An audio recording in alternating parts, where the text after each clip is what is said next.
میرے طرف سے تمام دیکھنے اور سننے والوں کو السلام علیکم۔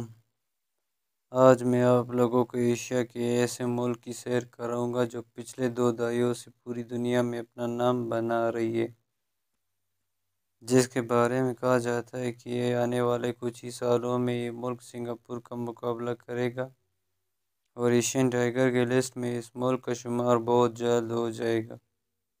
یعنی میں آج آپ لوگوں کو قدیم اور جدید آموز گاہوں کی سرزمین ویتنام لے کر جاؤں گا اور آپ لوگوں کو ویتنام کے بارے میں ان تمام باتوں کا بھی آگاہ کروں گا جن کے بارے میں آج تک آپ لوگ لا علم تھے۔ ویتنام 3,31,230 مربع کلومیٹر رقبے کے لحاظ سے پوری دنیا میں 66ویں نمبر پر شمار ہوتا ہے اور رقبے کے لحاظ سے ویتنام ایشیا میں 14ویں نمبر پر شمار ہوتا ہے۔ ویتنام کے اگر میل وقوع کی اگر بات کریں تو اس کے مشرق اور جنوب مشرق میں بحر جنوبی چین، جبکہ سمندر سے اگلی جانب ملائیشیا، فلپائن، برونائی اور انڈونیشیا واقع ہے۔ شمال کی طرف چین، شمال مغربی طرف لاؤس، جنوب اور جنوب مغربی طرف کمبوڈیا اور جنوب مغربی طرف خلیج تھائی لینڈ کے پار تھائی لینڈ واقع ہے۔ ہنوئی ویتنام کا دارالحکومت جبکہ ہوٹی منھ سٹی عظیم ترین اور قدیم ترین شہروں کا اعزاز رکھتا ہے۔ یہ شہر ویتنام کے سب سے زیادہ آبادی والا شہر بھی ہے۔ آثار قدیمہ والے ویتنام میں انسانی زندگی کے وجود کی تصدیق کچھ 5 لاکھ سال پہلے کی کرتے ہیں، مگر یہ دنیا کا وجود میں لائی گئی کب ویتنام پر انسانی زندگی کا ظہور ہوا یہ اللہ پاک کے سوا کوئی نہیں جانتا۔ البتہ آثار قدیمہ والے یہ اندازہ لگانے میں کامیاب ہو گئے کہ 1000 سال قبل مسیح میں ویتنام میں لوگ چاول کی کاشت کرنے لگ گئے تھے۔ یعنی جدید زندگی کا ظہور کوئی 1000 سال قبل مسیح سے ملتا ہے۔ 111 قبل مسیح سے 939 عیسوی تک ویتنام کا شمالی حصہ چائنا میں قائم ہونے والی ایک سلطنت کا حصہ تھا۔ اس سلطنت کے دور میں کئی ایک چینی خاندانوں نے ویتنام پر حکومت کی۔ 939 سے ایک آزاد ویتنام سلطنت کا وجود پیدا ہوا۔ آنے والے کچھ صدیاں ویتنامی رہنماؤں نے اپنی آزاد حکومت قائم رکھی، لیکن 1406 کو شروع ہونے والی منگ اوک جنگ نے ویتنام کو آزادی سے ایک بار پھر محروم کر دیا۔ یہ جنگ 1 سال سے بھی کم عرصہ جاری رہی، مگر اس جنگ میں ویتنام کے کافی علاقے دوبارہ چائنا نے فتح کیے تھے۔ ان علاقوں میں ہوچی منھ سٹی اور ہنوئی جیسے شہر شمار تھے۔ یعنی ویتنام کے جو شہر آج ترقی کی راہ پر صحیح طرح سے گامزن ہیں، چائنا کے قبضے میں چلے گئے تھے۔ 1427 تک چائنا کو بری طرح ہار کا سامنا کرنا پڑا اور یہ علاقے ایک بار پھر سے ویتنامی رہنماؤں کے قبضے میں چلے گئے تھے۔ 19ویں صدی میں جب فرانسیسیوں کی نظر اس علاقے پر پڑی تو انہوں نے آنے والے کچھ ہی سالوں میں اندر ہی اندر سے خانہ جنگی کے ذریعے اپنا دبدبہ قائم کر لیا اور 1958 کو فرینچ انڈو چائنا فرانسیسی ہند چین کی بنیاد رکھی۔ 1818 عیسوی تک انام، ٹونگ، کوچنگ، کمبوڈیا اور ویتنام کا کافی حصہ اس فرانسیسی کالونی کا حصہ بن گئے تھے۔ 1893 میں لاؤس اور 1900 میں کونگ وانگزوانگ کو اس فرانسیسی کالونی کا حصہ بنا لیا گیا۔ جنگ عظیم دوئم کے دوران 2 ستمبر 1945 کو شمالی ویتنام نے فرانس کی طاقت کو ویتنام میں کم ہوتے دیکھا تو آزادی کا اعلان کر دیا، جبکہ جنوبی ویتنام نے آزادی کا اعلان 14 جون 1949 کو کیا تھا۔ جنیوا کانفرنس کا انعقاد کیا گیا جس میں ہند چین نے فرانس کے اقتدار کے خاتمے اور لاؤس، کمبوڈیا اور ویتنام نے آزاد مملکت کے قائم ہونے پر اتفاق کیا گیا تھا۔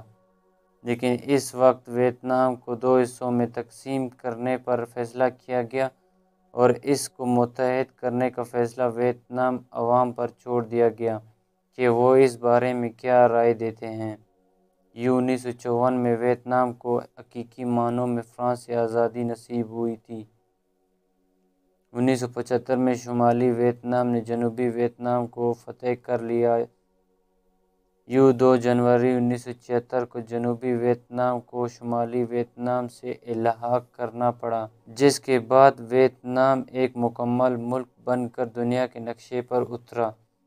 اس اشتراک کے بعد ویتنام کا نیا نام اشتراکی جمہوریہ ویتنام رکھا گیا، جسے اقوام متحدہ نے ایک آزاد مملکت کے طور پر 20 ستمبر 1977 کو قبول کیا تھا۔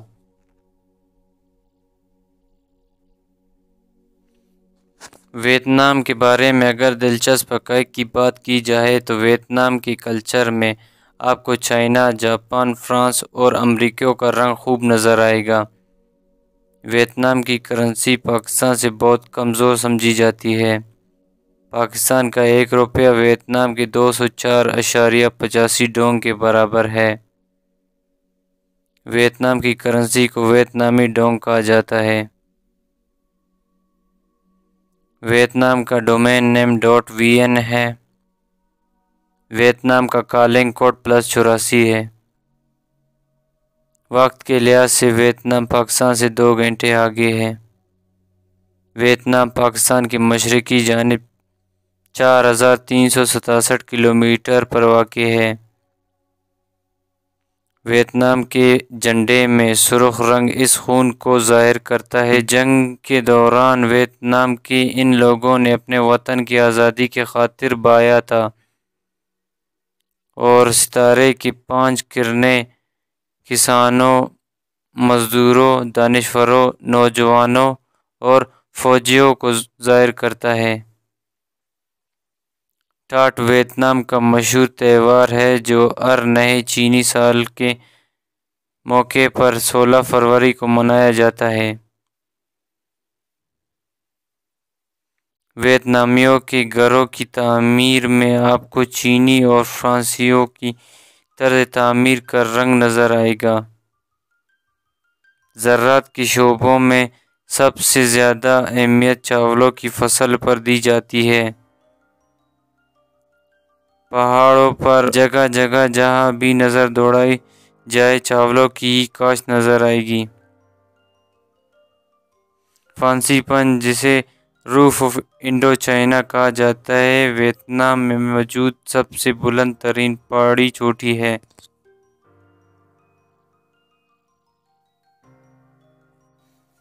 ویتنام میں الیکٹرانکس کی صنعت کی طرف توجہ دی جا رہی ہے۔ یہ اندازہ بھی لگایا جاتا ہے کہ 2025 تک ویتنام اپنی معیشت کے حوالے سے دنیا بھر میں 21ویں نمبر پر آئے گا اور 2050 تک ویتنام سنگاپور کا مقابلہ کرے گا۔ تیل، زراعت اور صنعت کے علاوہ سیاحت ویتنام کی معیشت کی ایک بڑی وجہ ہے۔ 1,29,22,150 لوگوں نے 2017 میں ویتنام کا سفر کیا۔ یہ تعداد کئی سالوں سے بڑھتی جا رہی ہے۔ ہر سال اس میں لاکھوں کا اضافہ ہو رہا ہے۔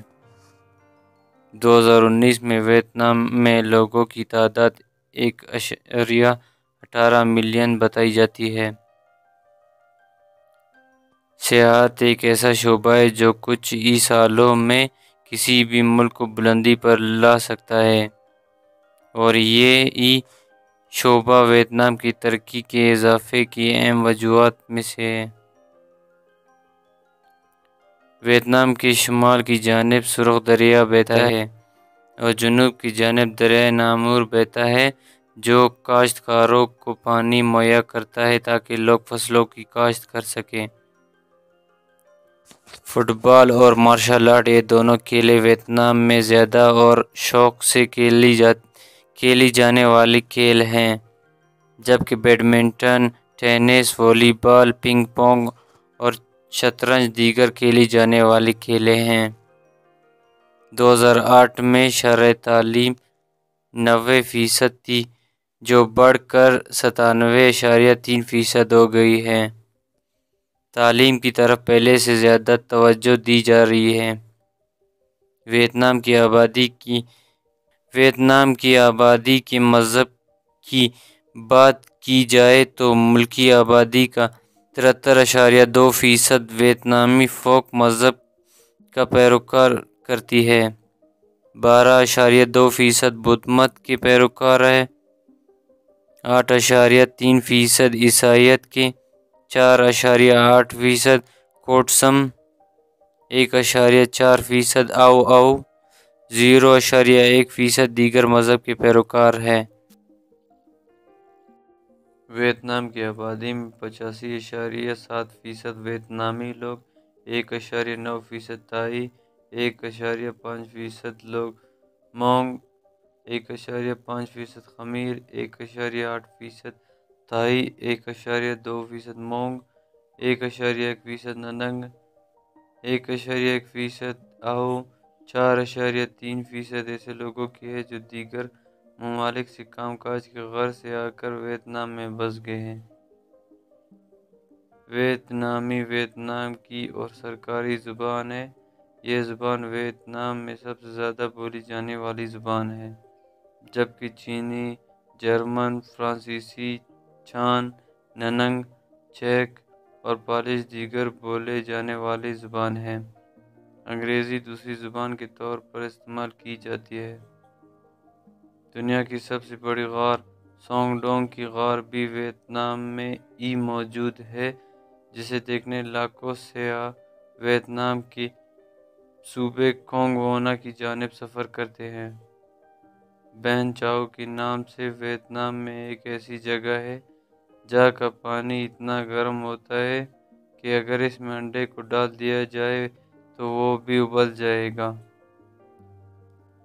ویتنام میں ایک ایسا دریا ہے جسے پرفیوم ریور کا نام دیا گیا ہے۔ یہ نام اسے اس لحاظ سے بھی دیا گیا ہے کیونکہ موسم خزاں میں جب دریا کے کنارے پودوں کے خاص قسم کے پھول دریا کے پانی میں گرتے ہیں تو پانی سے خوشبو آتی ہے۔ یہ وجہ ہے اس دریا کو یہ نام دینے کی۔ ویتنام کے لوگ بھی چائنیز لوگوں کی طرح کتوں اور بلیوں کی گوشت بڑے شوق سے کھاتے ہیں۔ ویتنام میں کتے 3 طرح کے پالے جاتے ہیں۔ ایک کتے وہ ہوتے ہیں جنہیں پالنے کے بعد ان سے نگرانی کا کام لیا جاتا ہے۔ دوسری قسم ایسے کتوں کی ہوتی ہے جنہیں پالنے کے بعد خصوصی ٹریننگ دی جاتی ہے تاکہ وہ شکار کے قابل بنائے جا سکیں۔ تیسری قسم ایسے کتوں کی ہوتی ہے جنہیں پالنے کے بعد کھایا جاتا ہے۔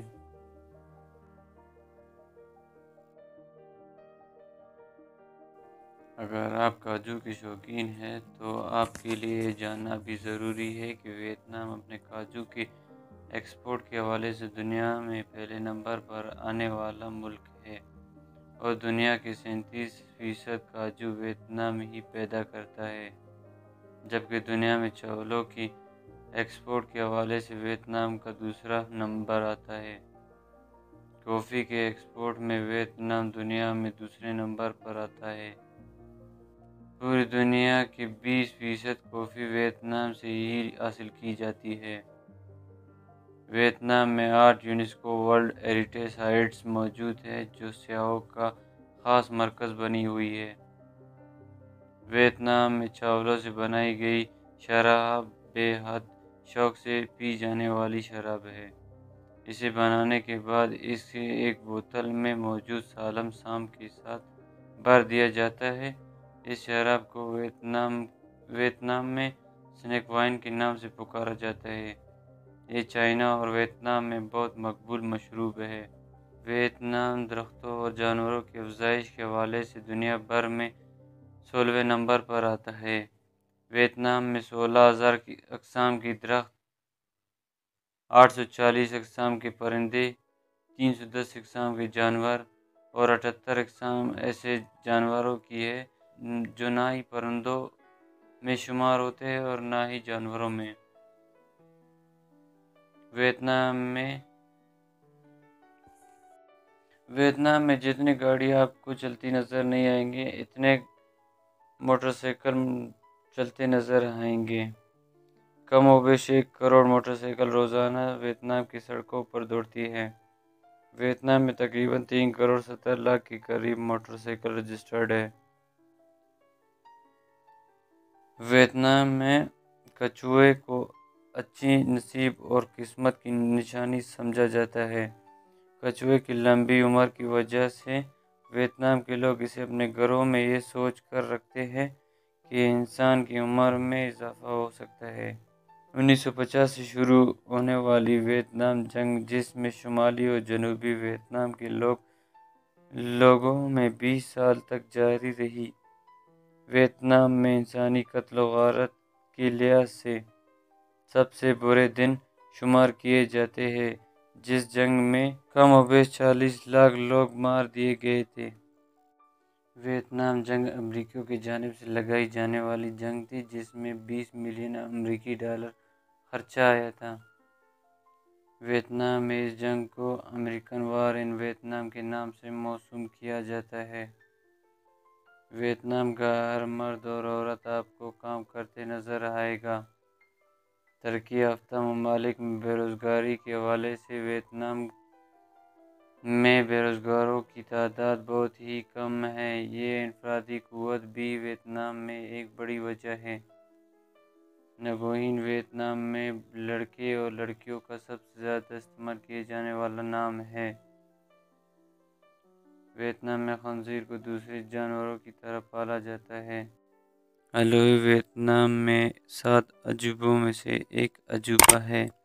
ہنوئی اس جگہ کا نام جبکہ ایک خلیج کو کہا جاتا ہے۔